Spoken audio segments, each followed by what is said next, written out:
So hello everyone, welcome back to my YouTube channel. कैसे हैं आप सभी? आशा करते हैं आप सब बढ़िया होंगे। तो जैसे कि आप सभी को पता है दोस्तों, हम यहाँ पर कर रहे हैं भारतीय एवं पाश्चात्य काव्य शास्त्र से रिलेटेड 700 क्वेश्चन।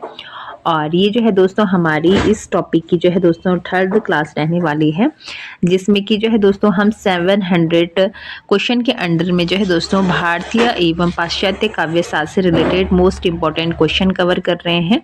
और इसमें ऐसे क्वेश्चन जो है दोस्तों आपको देखने को मिलने वाले हैं जहां पर जो कि जो है दोस्तों किसी न किसी एग्जाम में आपसे पूछे गए हैं। ठीक है, तो सेकंड पेपर के लिए जो है दोस्तों काफ़ी इंपॉर्टेंट ये क्लास आपकी रहने वाली है अगर आप यूकेपीएससी लेक्चरर हिंदी की तैयारी कर रहे हैं। तो अपना टाइम वेस्ट न करते हुए जो है दोस्तों स्टार्ट करते हैं आज की ये क्लास। ठीक है, इससे पहले की क्लास में जो है दोस्तों हमने 30 मोस्ट इम्पॉर्टेंट क्वेश्चन किए थे और आगे जो है दोस्तों हम आज कंटिन्यू करने वाले हैं। तो चलिए दोस्तों शुरू करते हैं। आज हम शुरू करने वाले हैं दोस्तों अपनी क्लास 61 नंबर क्वेश्चन से।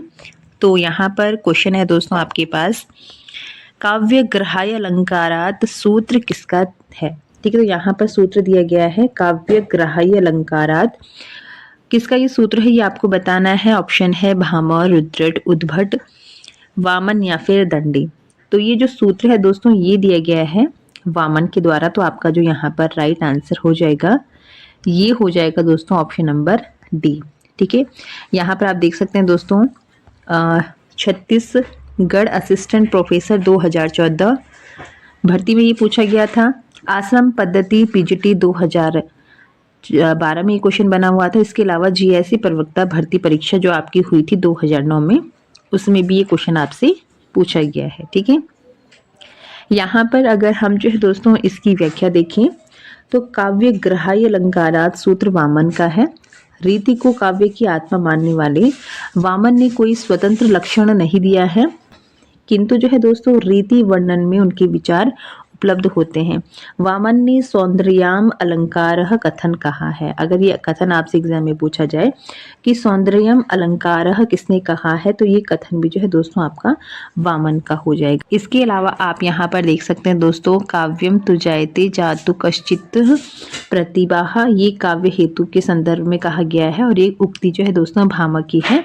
भामा जो है दोस्तों ये क्या है, अलंकार संप्रदाय की प्रवर्तक है। ठीक है, चलिए आगे देखते हैं। नेक्स्ट क्वेश्चन है दोस्तों, अरस्तु के अनुसार अनुकरण है। ठीक है, तो अनुकरण सिद्धांत से यहाँ पर क्वेश्चन बना है। जैसे कि आप सभी को पता है दोस्तों अनुकरण सिद्धांत जो है ये अरस्तु और प्लेटो का दिया हुआ है। तो यहाँ पर जो है दोस्तों अरस्तु ने जो अनुकरण सिद्धांत दिया है उनके अनुसार जो है दोस्तों अनुकरण क्या है, ठीक है, ये आपको बताना है। ऑप्शन है नवसृजन है, प्रकृति की हूबहू नकल है, कला का हे रूप है, नकल की नकल है या फिर असंभव है। छत्तीसगढ़ असिस्टेंट प्रोफेसर 2014 में ये पूछा गया था। तो यहाँ पर हमारा जो राइट आंसर हो जाएगा ये हो जाएगा दोस्तों ऑप्शन नंबर ए, नवसृजन। ठीक है, तो अरस्तु के अनुसार जो है दोस्तों अनुकरण क्या है, नवसृजन है। चलिए यहाँ पर हम इसकी जो है दोस्तों थोड़ी व्याख्या देख लेते हैं। तो अरस्तु के अनुसार जो है दोस्तों अनुकरण नवसृजन है। अरस्तु ने प्रकृति की खामियों को छोड़कर केवल उसके सौंदर्य को ही काव्य रूप में स्वीकार किया है। इसी के साथ अरस्तु ने अनुकरण एवं विरेचन सिद्धांत का प्रतिपादन किया है और अरस्तु के अनुसार कार्यरत मनुष्य अनुकरण का विषय है। ठीक है, यहाँ पर अरस्तु ने जो है दोस्तों सौंदर्य की पहली शर्त जो है ये अनुपात को माना है। तो यहाँ पर अगर आपसे अनुकरण सिद्धांत या फिर विरेचन सिद्धांत के प्रवर्तक पूछे जाए तो ये आपके अरस्तु हो जाएंगे। और अरस्तु ने जो है दोस्तों कार्यरत मनुष्य को अनुकरण का विषय माना है। तो ये भी यहाँ पर तो ये भी जो है दोस्तों इस सिद्धांत में एक इम्पॉर्टेंट फैक्ट है। चलिए नेक्स्ट क्वेश्चन है, अरस्तु के अनुसार विरेचन डैश डैश का परिष्कार करता है। तो यहाँ पर अरस्तु के अनुसार जो है दोस्तों विरेचन जो है दोस्तों ये किसका परिष्कार करता है ये आपको बताना है। ऑप्शन है अंतर्वृत्तियों का, आत्मा का, पाचन तंत्र का, काव्य शैली का या फिर गणराज्य का। तो यहाँ पर हमारा जो राइट आंसर है ये है ऑप्शन नंबर ए, अंतःवृत्तियों का। ठीक है, तो अरस्तु के अनुसार जो है दोस्तों विरेचन जो है ये अंतःवृत्तियों का परिष्कार करता है। चलिए यहाँ पर नेक्स्ट क्वेश्चन हमारा है क्वेश्चन नंबर 64। तो क्वेश्चन है दोस्तों, काव्यासात्मा ध्वनि रीति बुद्धेर्य समानात पूर्वतस्य भाव जगत दुर्परे भक्ति महामुस्तमन्नये, यह कथन किस आचार्य का है? ठीक है, तो ध्वनि के संबंध में जो है दोस्तों ये कथन किसका है ये आपको बताना है। इसमें कहा जा रहा है दोस्तों कि ध्वनि रीति को जो है विद्वान बुद्धि यानी कि विद्वान जो लोग हैं ये पहले से ही स्वीकार करते हैं। ठीक है, तो यहाँ पर ये कथन किसका है? वामन का है, अभिनव गुप्त का है, आनंदवर्धन का है या फिर मम्मट का है? तो इसका राइट आंसर यहाँ पर हो जाएगा आपका ऑप्शन नंबर सी, आनंदवर्धन। ठीक है, और ये क्वेश्चन आपका बना है दोस्तों राजस्थान स्कूल शिक्षा प्रधानाध्यापक परीक्षा 2018 में। ठीक है, तो यहाँ पर जो ये कथन है दोस्तों ये ध्वनि संप्रदाय की प्रणेता आचार्य आनंदवर्धन का है। आनंदवर्धन ने जो है दोस्तों ध्वन्यालोक नामक ग्रंथ की रचना की जिसमें ध्वनि को काव्य की आत्मा माना गया है। ठीक है, यहाँ पर जो है दोस्तों ऐसे ही क्वेश्चन आपको एग्जाम में देखने को मिलने वाले हैं। सेकंड पेपर जिसमें कि आपका भारतीय और पाश्चात्य काव्य शास्त्र है, तो भारतीय काव्य शास्त्र से रिलेटेड ऐसे ही क्वेश्चन आपको देखने को मिलेंगे और यहीं से आपको क्वेश्चन देखने को मिलने वाले हैं क्योंकि 700 क्वेश्चन हम जो है दोस्तों इस टॉपिक से कवर करने वाले हैं। ठीक है, और रही बात पाश्चात्य काव्य शास्त्र की, तो यहाँ पर जो क्वेश्चन आपको यहाँ पर देखने को मिल रहे हैं वो आप अच्छे से अटेंड कर लीजिए, तो वहीं से जो है दोस्तों अच्छे खासे क्वेश्चन आपके कवर हो जाएंगे। चलिए नेक्स्ट क्वेश्चन है, आचार्य कुंतक ने निम्नलिखित में से किसी वक्रोक्ति का एक भेद नहीं माना है। अब यहाँ पर जो है दोस्तों कुंतक का है वक्रोक्ति का सिद्धांत। ठीक है, और वक्रोक्ति सिद्धांत में जो है दोस्तों कुंतक ने वक्रोक्ति के 6 भेद किए हैं। ठीक है, तो यहाँ पर जो भेद आचार्य कुंतक द्वारा नहीं किया गया है वो आपको बताना है। तो यहाँ पर ऑप्शन है पद पूर्वार्ध वक्रता, कल्पना वक्रता, वर्ण विन्यास वक्रता या फिर प्रबंध वक्रता। तो यहाँ पर इसका जो राइट आंसर है ये है आपका ऑप्शन नंबर बी, कल्पना वक्रता। ठीक है, तो यहाँ पर जो कल्पना वक्रता है दोस्तों ये वक्रोक्ति का भेद नहीं है। ठीक है, इसकी हम अगर व्याख्या देखें तो आचार्य कुंतक ने जो है दोस्तों कल्पना वक्रता को वक्रोक्ति का एक तो आचार्य कुंतक ने जो है दोस्तों कल्पना वक्रता को वक्रोक्ति का एक भेद नहीं माना है। कुंतक के अनुसार जो है दोस्तों वक्रोक्ति के 6 भेद किए गए हैं जो निम्न हैं। तो यहाँ पर जो है दोस्तों आपको ये भी ध्यान में रखना है कि वक्रोक्ति के जो है दोस्तों आचार्य कुंतक ने कितने भेद किए हैं, तो 6 भेद किए हैं। ठीक है, कौन कौन से हैं इनको देख लीजिए और इनको जो है दोस्तों आप अच्छे से याद कर लीजिए। तो पहला है यहाँ पर वर्ण विन्यास वक्रता। ठीक है, नेक्स्ट है पद पूर्वार्ध वक्रता, पर परार्ध वक्रता, वाक्य वक्रता, 5वां है आपका प्रकरण वक्रता और छठा है प्रबंध वक्रता। तो ये 6 वक्रता के जो है दोस्तों भेद किए हैं कुंतक ने। चलिए नेक्स्ट क्वेश्चन है और ये पाश्चात्य काव्यशास्त्र से आपके पास क्वेश्चन बना है। तो क्वेश्चन है दोस्तों, औदात्य सिद्धांत के संबंध में इनमें से कौन सा कथन सही नहीं है? ठीक है, तो औदात्य का सिद्धांत जो है दोस्तों किसने प्रतिपादित किया है? तो ये क्या है? लॉन्जाइनस ने, जिसे उदात्त तत्व का सिद्धांत भी कहा जाता है। अब यहाँ पर औदात्य सिद्धांत से रिलेटेड कुछ जो है दोस्तों बिंदु दिए गए हैं, तो जो कथन सही नहीं है वो आपको छांटना है। पहला कथन है दोस्तों कि लॉन्जाइनस की प्रसिद्ध ग्रंथ का नाम है पेरिपुसिस। ठीक है, बालिता जो है दोस्तों औदात्य का आवश्यक तत्व है, भावावेश की तीव्रता औदात्य का आवश्यक तत्व है एवं अंतरंग पक्ष है। ठीक है, इसके अलावा गरिमा में रचना विधान औदात्य का महत्वपूर्ण तत्व है। तो यहाँ पर सारे ही, तो यहाँ पर पहला ऑप्शन हमारा सही है, यानी कि लॉन्जाइनस की जो प्रसिद्ध ग्रंथ है ये है पेरिपुसिस। ठीक है, इसके अलावा ऑप्शन अगर हम सी देखें तो भावावेश की तीव्रता औदात्य का आवश्यक तत्व है एवं ये जो है क्या है? अंतरंग पक्ष है, ये भी सही है। तीसरा है, ठीक है, ऑप्शन नंबर डी है कि गरिमा में रचना विधान औदात्य का महत्वपूर्ण तत्व है, ये भी सही है। तो यहाँ पर हमारा जो गलत ऑप्शन है ये है option number C, option number B. ठीक है, यानी कि जो बालिता है दोस्तों ये औदात्य का आवश्यक तत्व नहीं है, बल्कि ये क्या है? औदात्य का विरोधी तत्व है, यानी कि अवरोधक तत्व माना जाता है। ठीक है, तो उदात्त के अवरोधक तत्व में जो है दोस्तों इसकी गणना की जाती है। जैसे कि जो है दोस्तों लॉन्जाइनस ने मुख्य रूप से जो है दोस्तों 3 जो है अवरोधक तत्वों की बात की थी, जिसमें कि पहला था दोस्तों सब दाडंबर, ठीक है, ये क्या है, विरोधी तत्व है। दूसरा था भावाडंबर, ठीक है, और तीसरा था बालिता। तो ये 3 क्या है, विरोधी तत्व हैं, ठीक है। बाकी अगर यहाँ पर बात की जाए दोस्तों ठीक है, और इसी के साथ जो है दोस्तों यहाँ पर जो बालिता है, इसके संदर्भ में लॉन्जाइनस का कथन है कि ये जो दोष है, ये जो अवरोधक तत्व है, ठीक है, तो इसके संबंध में लॉन्जाइनस कहते हैं दोस्तों कि कृत्रिमता, ठीक है, ये कथन, ये लाइन आपको अच्छे से याद होनी चाहिए। कृत्रिमता की रंगीन समुद्री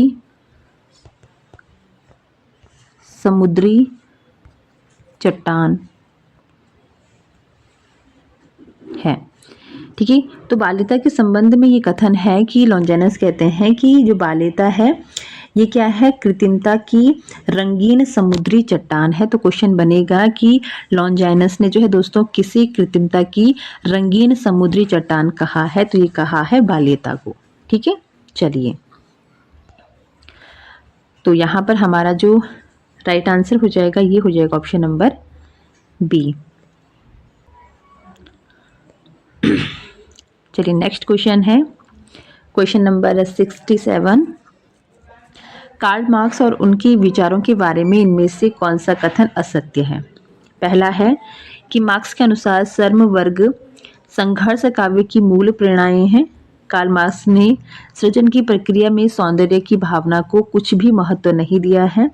या फिर जो है दोस्तों कार्ल मार्क्स दुनिया के सब मनुष्यों को 2 वर्ग में बांटते हैं, शोषक वर्ग और शोषित वर्ग। या फिर ऑप्शन नंबर डी की कार्ल मार्क्स काव्य का उद्देश्य जो है दोस्तों ये क्रांति को प्रोत्साहित करना मानते हैं। तो यहाँ पर जो असत्य कथन हो जाएगा हमारा, ये हो जाएगा ऑप्शन नंबर बी, यानी कि कार्ल मार्क्स ने सृजन की प्रक्रिया में सौंदर्य की भावना को कुछ भी महत्व नहीं दिया है, ठीक है। चलिए अगला क्वेश्चन है, और यहाँ पर काव्य लक्षण से रिलेटेड क्वेश्चन बना हुआ है। तो एक साइड जो है दोस्तों काव्य लक्षण दिए गए हैं, दूसरी साइड लक्षणकार दिए गए हैं। तो जो सुमिलित नहीं है वो आपको छांटना है, ठीक है। चलिए पहला है शब्दार्थो सहितो काव्यम भामका, वाक्यम रसात्मक काव्यम विश्वनाथ का, तथा 200 शब्दार्थो सगुणालंकृति पुनः क्वापी मम्मट का, या फिर रमणीयार्थ प्रतिपादक शब्द काव्यम दंडिका। तो यहाँ पर आपका जो ऑप्शन सही हो जाएगा, ये हो जाएगा ऑप्शन नंबर डी, यानी कि ऑप्शन नंबर डी में जो लक्षण दिया गया है, तो ये जो लक्षण दिया गया है दोस्तों ये दंडी का नहीं है, बल्कि किसका है, पंडित राज जगन्नाथ का है, ठीक है। तो इसकी अगर हम व्याख्या देखिए तो रमणीयार्थ प्रतिपादक शब्द काव्यम दंडी जो ऑप्शन है ये काव्य लक्षण एवं लक्षणकार की दृष्टि से सुमेलित नहीं है। यह काव्य लक्षण जो है दोस्तों पंडित राज जगन्नाथ द्वारा प्रदत्त है, ठीक है। यानी कि जो ये लक्षण दिया गया है काव्य लक्षण रमणीयार्थ प्रतिपादक काव्यम, रमणीयार्थ प्रतिपादक शब्द काव्यम, ये दंडी का नहीं है बल्कि किसका है, पंडित राज जगन्नाथ का है। दंडी के द्वारा जो काव्य लक्षण दिया गया है वो है शरीर ताविदृष्टार्थ व्यविच्छिन्ना पदावली, ठीक है। तो ये अगर काव्य लक्षण आपसे पूछा जाए तो ये किसका हो जाएगा, दंडी का हो जाएगा। चलिए अब यहाँ पर काव्य हेतु से आपके पास क्वेश्चन बना है। तो काव्य हेतु है दोस्तों शक्ति निपुणता, लोक शास्त्र काव्यादिवीक्षणता, काव्य शिक्षा अभ्यास इति हेतस्तदु भवे। ये जो काव्य हेतु दिया गया है ये किसके द्वारा दिया गया है ये आपको बताना है, ठीक है। तो काव्य हेतु के विषय में प्रयुक्त मत इनमें से किस आचार्य का है, मम्मट का है, वामन का है, दंडी का है, या फिर आपके हेमचंद का है। तो काव्य हेतु के लिए जो है दोस्तों ये जो मत है ये आपका हो जाएगा ऑप्शन नंबर ए मम्मट का, ठीक है। यहाँ पर जो है दोस्तों आचार्य मम्मट ने काव्य को उत्पन्न करने के जो है दोस्तों 3 हेतु बताए हैं, ठीक है। कौन कौन से, एक तो हो जाएगा आपका शक्ति निपुणता, यानी कि प्रतिभा में निपुणता होनी चाहिए, ठीक है, शास्त्रीय ज्ञान आपको होना चाहिए, और तीसरा है दोस्तों यहाँ पर आपका काव्य शिक्षा अभ्यास, यानी कि अभ्यास को इन्होंने महत्व दिया है, साथ ही प्रतिभा को और शास्त्रीय ज्ञान को। ठीक है, तो मम्मट के द्वारा जो है दोस्तों 3 काव्य हेतु बताए गए हैं, प्रतिभा, शास्त्रीय ज्ञान और प्रतिभा, लोक शास्त्रीय ज्ञान और आपका यहाँ पर अभ्यास। ठीक है, चलिए नेक्स्ट क्वेश्चन है क्वेश्चन नंबर 70। ठीक है, यहाँ पर काव्य प्रयोजन दिया गया है और यहाँ पर जो काव्य प्रयोजन दिया गया है आपको बताना है कि ये मत किसका है। ठीक है, तो काव्य प्रयोजन है दोस्तों, काव्यम यशसे अर्थकृते व्यवहार विदेश्वेत रक्षते सह परि निर्वृत्ति कांत समीप उपदेश युजे। ये जो काव्य प्रयोजन है ये किसका है? ऑप्शन है भामा, मम्मट, वामन या फिर भरत का। ठीक है, तो यहाँ पर हमारा जो राइट आंसर है ये है ऑप्शन नंबर बी, मम्मट का। ठीक है, तो मम्मट ने जो है दोस्तों 6 काव्य प्रयोजन बताए हैं। ठीक है, जिसमें कि एक तो है हमारा यश प्राप्ति, ठीक है, अर्थ की प्राप्ति। इसके अलावा तीसरा है व्यवहार ज्ञान के लिए हम क्या करते हैं, काव्य का प्रयोजन करते हैं, यानी कि काव्य लिखने के पीछे हमारे कौन कौन से उद्देश्य हैं वो आचार्य मम्मट ने बताए हैं। तो पहला है यश को प्राप्त करने के लिए हम जो है काव्य का प्रयोजन करते हैं, अर्थ की प्राप्ति के लिए करते हैं और व्यवहार ज्ञान के लिए करते हैं। इसके अलावा चौथा हो जाएगा दोस्तों श्वेत रक्षते, यानी कि अशुभ की रक्षा के लिए, अमंगल की रक्षा के लिए जो है दोस्तों हम काव्य का प्रयोजन करते हैं। और इसके अलावा पर निवृत्ति, यानी कि जो दुख के निवारण के लिए, यानी कि तत्काल मनोविकारों की निवृत्ति के लिए। और इसी के साथ ही साथ जो है दोस्तों कांता समीप उपदेश, यानी कि कांता के समान मधुर उपदेश के लिए जो है दोस्तों काव्य का प्रयोजन किया जाता है। तो ये 6 काव्य प्रयोजन दिए गए हैं आचार्य मम्मट के द्वारा। और ये जो मत है दोस्तों ये कई बार परीक्षा में पूछा भी गया है, तो इसे आप अच्छे से देख लीजिए। ठीक है, तो आज के लिए इतना ही। आज हमने 70 नंबर तक के क्वेश्चन किए हैं, 700 क्वेश्चन हम करेंगे और डेली जो है दोस्तों हम 25-30 क्वेश्चन करेंगे। अच्छे से जो है दोस्तों इनको आप रिवाइज कीजिए। और 30 मई को जो है दोस्तों आपका एग्जाम होने वाला है। साथ ही अगर आपको क्लास से रिलेटेड कुछ पूछना है तो आप कमेंट बॉक्स में पूछ सकते हैं। इसी के साथ अगर आपको क्लास अच्छी लगे तो प्लीज़ चैनल को सब्सक्राइब कर दीजिए, वीडियो को लाइक कर दीजिए। बाकी मिलते हैं दोस्तों नेक्स्ट क्लास में। आज के इतना ही।